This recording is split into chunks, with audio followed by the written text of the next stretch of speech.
flash of white light lit up the sky over Gaza tonight. Assalamualaikum warahmatullahi wabarakatuh. Perkenalkan, nama saya Lili Puspita Mahawana, Prodi Bahasa Inggris, Fakultas Manajemen dan Bisnis, Universitas Pendidikan Mandalika Mataram. And then, di video kali ini saya akan memaparkan terkait hasil laporan PLP 2 atau asistensi mengajar yang saya lakukan di SMA Negeri 2 Aimel. SMA Negeri 2 Aimel merupakan sekolah menengah atas yang berlokasi di Provinsi Nusa Tenggara Barat, Kabupaten Lombok Timur dengan alamat Jalan Ramban Biak Daya, Kecamatan Aimel. Alright, visi dan misi SMA Negeri 2 Aimel. Yang pertama yaitu visi. Visinya adalah utama dalam prestasi, unggul dalam IMTAK, IPTEK, dan layanan serta berwawasan budaya dan global. Yang kedua yaitu misi. The first, meningkatkan kompetensi pendidik, tenaga kependidikan, dan peserta didik. And the second, meningkatkan mutu proses dan hasil pembelajaran yang efektif dan efisien. And the third, meningkatkan mutu manajemen pembelajaran seperti perencanaan, pelaksanaan, evaluasi, dan tingkat lanjut. And the fourth, meningkatkan prestasi akademik dan non-akademik. And the five, memantapkan pelaksanaan baca Al-Quran sebelum pembelajaran dimulai, sholat zuhur berjamaah, dan kegiatan imtak lainnya. And the six, mengoptimalkan kegiatan pengembangan diri, konseling akademik dan non-akademik. And the last, melaksanakan layanan peserta didik, masyarakat, dan pihak yang berkepentingan secara profesional. And then, deskripsi karakteristik umum peserta didik SMA Negeri 2 Aimel. Menurut hasil observasi yang saya lakukan pada saat PLP 2 atau asistensi mengajar, yaitu jumlah kelas 10 226 siswa, sedangkan untuk yang kelas 11 berjumlah 177 siswa, dan yang untuk kelas 12 195 siswa. Jadi, total keseluruhan siswa-siswi SMA Negeri 2 Aimel yaitu berjumlah 598 siswa. Itu total keseluruhan. Adapun karakteristik umum siswa-siswi SMA Negeri 2 Aimel sudah disiplin, walaupun masih ada yang datang terlambat, tetapi sebagian besar mereka sudah mentaati peraturan yang sudah dibuat oleh sekolah. Seperti siswa wajib sudah berada di sekolah pukul 06.45. Setelah itu, siswa wajib melaksanakan sholat duha, dilanjutkan dengan membaca Asmaul Husna pukul 06.50 sampai dengan 07.10 menit. Adapun karakteristik lainnya yaitu siswa-siswi SMA Negeri 2 Aimel sangat ramah. Ketika mereka bertemu atau berpapasan dengan guru, mereka saling tegur sapa. And then, selain siswa-siswi SMA Negeri 2 Aimel sangat ramah, tamah, dan sopan, mereka juga aktif dalam mengikuti ekstrakurikuler. Pada awal kedatangan kami, terjadi miskomunikasi yang tidak begitu baik, tetapi dengan seiring berjalannya waktu, kami para guru PLP dan siswa saling mengenal karakteristik satu sama lain sehingga terjalin komunikasi yang begitu sangat baik. Ketika komunikasi sudah sangat baik, siswa-siswi SMA Negeri 2 Aimel selalu mematuhi apa yang kami suruh, seperti mengerjakan tugas, mengumpulkan tugas dengan tepat waktu. And then, adapun kegiatan-kegiatan serial formal yang dilakukan di sekolah, yang pertama upacara bendera setiap hari Senin, yang kedua upacara Hari Besar Nasional, yang ketiga kegiatan pengajian atau imtak setiap harinya, dan yang terakhir pengajian Maulid Nabi Besar Muhammad Sallallahu Alaihi Wasallam. Adapun kegiatan kokuler dan ekstrakurikuler, yang pertama yaitu kegiatan kokuler, di mana kegiatan kokuler itu adalah kegiatan yang bisa dilakukan secara individu maupun secara kelompok. Yang kedua, kegiatan ekstrakurikuler, di mana kegiatan ekstrakurikuler ini yaitu kegiatan tambahan yang bisa dilakukan di luar maupun di sekolah. Adapun tujuan kegiatan ekstrakurikuler ini yaitu untuk menambah wawasan yang lebih luas, keterampilan yang lebih baik, serta mengasah bakat dan minat siswa. Nah, di SMA Negeri 2 Aimel ini terdapat banyak ekstrakurikuler, diantaranya paskibra, PMR, pramuka, voli, teater, serta tari. Namun, karena ada pandemi saat ini, jadi kegiatan ekstrakurikuler di SMA Negeri 2 Aimel diberhentikan. Adapun prestasi-prestasi yang sudah diraih oleh SMA Negeri 2 Aimel dalam 3 tahun terakhir. Yang pertama yaitu Lomba Pentas Seni, Kemah Sami, Reuni, dan memperingati hari jadi ke-12 Karper. SMA Negeri 2 Aimel mendapatkan juara pertama. Dan yang kedua, Lomba Pawai Ta'aruf antar SMA, MA, dan SMK. Siswa SMA Negeri 2 Aimel mendapatkan juara kedua. Dan yang ketiga, Lomba Model Pembelajaran Pendidikan Agama Islam bagi Guru SMA tingkat NTB. SMA Negeri 2 Aimel mendapatkan juara kedua. Dan yang keempat, Lomba Menulis Puisi tingkat SMA Sekabupaten Lombok Timur. SMA Negeri 2 Aimel mendapatkan juara kedua.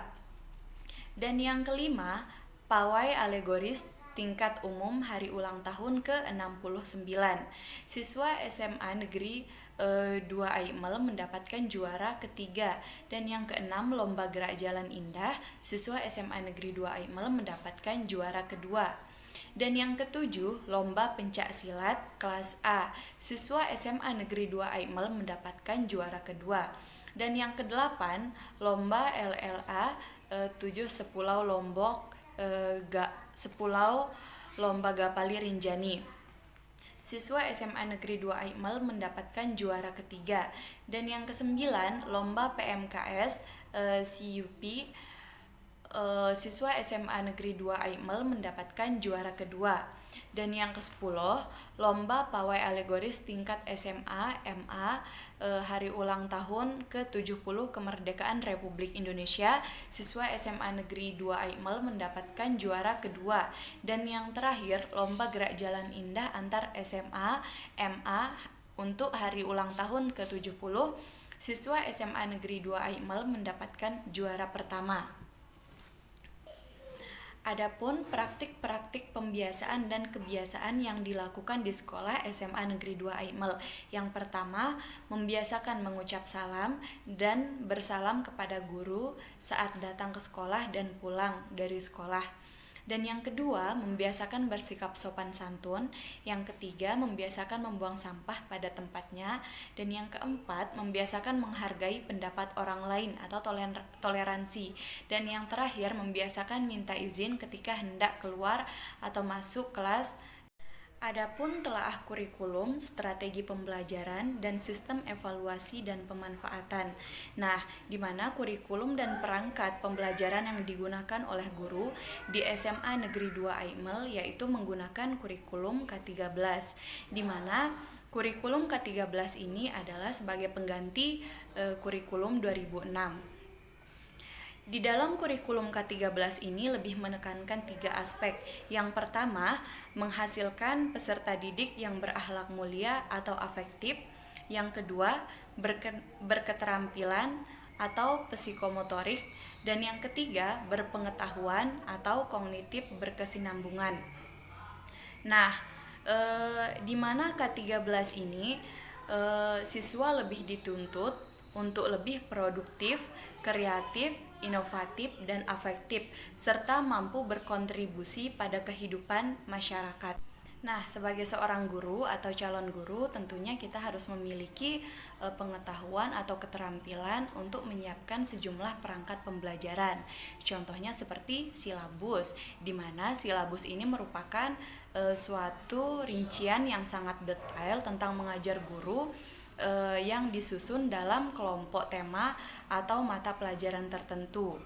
Selanjutnya RPP, rencana pelaksanaan pembelajaran, di mana RPP ini merupakan hal yang wajib dipegang oleh guru, sehingga dengan adanya RPP, materi yang disampaikan oleh guru bisa terarah dan proses pembelajaran bisa berjalan baik.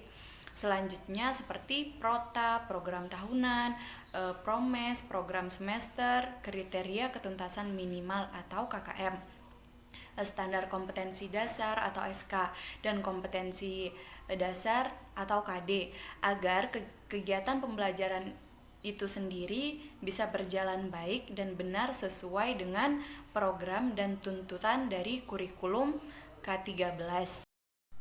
Adapun strategi pembelajaran yang digunakan oleh guru, di mana strategi pembelajaran ini adalah suatu rencana atau metode dan perangkat aktivitas yang terencana untuk meraih tujuan pembelajaran.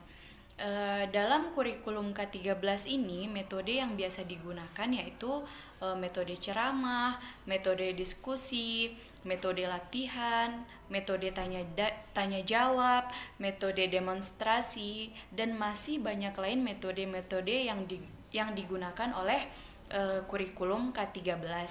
Nah, selama saya PLP 2 atau asistensi mengajar, kami sebagai guru PLP mengambil penilaian dari penilaian sikap, seperti jujur, disiplin, dan bertanggung jawab. Dan selanjutnya pengetahuan seperti membaca dan menulis, dan keterampilannya itu seperti keseharian mereka praktik. Adapun perangkat pembelajaran atau satuan layanan yang dibuat oleh mahasiswa. Nah, di sini media pembelajaran itu sendiri adalah alat-alat bantu yang digunakan untuk menunjang pelaksanaan proses pembelajaran mengajar, mulai dari buku, penggunaan, dan sampai perangkat elektronik. Nah, selama PLP 2 di SMA Negeri 2 Aimel berlangsung, saya mengajar di kelas 10 IPA 2. Setelah pembagian kelas, untuk mengajar media yang saya gunakan yaitu HP dan modul. Untuk membagikan materi melalui HP dan penjelasannya, saya menggunakan buku ketika tatap muka secara langsung, serta mengabsen anak-anak siswa kelas 10 IPA